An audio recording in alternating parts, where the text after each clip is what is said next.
आई एकवीर प्रसन्न घोटगाव बिंजोर शर्यत लावताव राव. एकवीर प्रसन्न घोटगाव बिंजोड शर्यत लावताव राव. प्रत्येक शर्यत जिंकताव आम्ही अड्ड्यात आम्हाला है लय भाव. प्रत्येक शर्यत जिंकताव आम्ही अड्ड्यात आम्हाला है लय भाव. आई एकवीर प्रसन्न घोटगाव बिंजोर शर्यत लावताव राव. प्रत्येक शर्यत जिंकताव आम्ही अड्ड्यात आम्हाला है लय भाव. कुणी भियाव शर्तीसाठी तयार आम्ही हाव.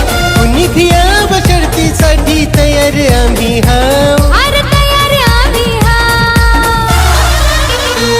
आमच्या सर्जा तेजाचे जोडीचा रायगड ठाण्यात गाजतय ना. आमच्या सर्जा